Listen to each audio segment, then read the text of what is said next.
စိတ်ကိုဘယ်လိုလေ့ကျင့်ရမလဲဆိုတဲ့အဆင့်ဆင့်ကိုဒီရှင်းလင်းချက်လေးမှာအတူတူလေ့လာကြည့်ရအောင်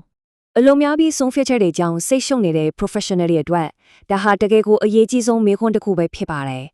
မနေ့ကမှစိတ်ကိုတေချာမစစ်ထုတ်ဘူးဆိုရင်တနေ့တာလုံးအသုံးမဝင်တဲ့ဇိုးရင်ပူပန်မှုတွေနဲ့ရှုပ်ထွေးနေတတ်ပါတယ် ဒါကြောင့်ခန်းစားချက်နှုတ်မလိုက်ပဲရှင်းလင်းပြီးအသုံးဝင်တဲ့အသွေးတွေကိုရွေးချယ်နိုင်ဖို့ကကျွန်တော်တို့ရဲ့အတိအကစီမံချက်ပါပဲ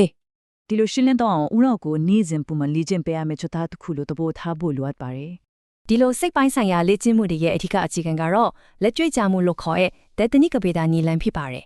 လက်တွေ့အလုပ်ဖူတာအမှန်တရားဆိုတဲ့စစ်ထုတ်မှုမျိုးနဲ့နေစဉ်ချမှတ်နေတဲ့ဆုံးဖြတ်ချက်တိုင်းကိုအကဲဖြတ်ဖို့လိုပါတယ် Marcus Aurelius ရဲ့နီလန်အတိုင်းကိုမထိုင်းချုံနိုင်တဲ့ပြင်ပကိစ္စတွေကိုလုံးဝလစ်လွတ်ရှုထားနိုင်ဖို့အရေးကြီးပါတယ်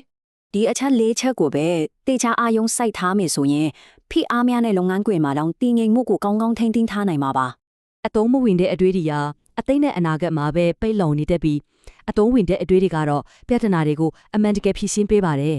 အလို့အကင်နဲ့ပတ်သက်ပြီးဆုံးဖြတ်ချက်ချတဲ့အခါဦးနောက်ရတဘာဝပလိုက်မှုအမားတွေကိုတတိပြုမိဖို့အရေးကြီးပါတယ် ခက်ခဲတဲ့ပြဿနာတွေကိုဖြေရှင်းတဲ့အခါထင်ကျဲတဲ့ထက်ခိုင်လုံတဲ့အချက်လက်တွေကိုသာအခြေခံပြီးဆုံးဖြတ်ရပါမယ်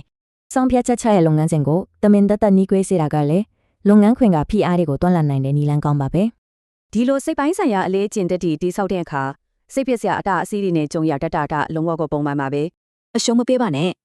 နောက်ဆုတ်ပြီးအားမွေးလိုက်ပါအဲ့ဒီအတားအစီးဟာနောက်ချက်ဖွံ့ဖြိုးတိုးတက်မယ့်အဆင့်ကိုရောက်တော့မယ်လို့အချက်ပြနေတာပါ စူညံတန်တွေကိုစစ်ထုတ်တာ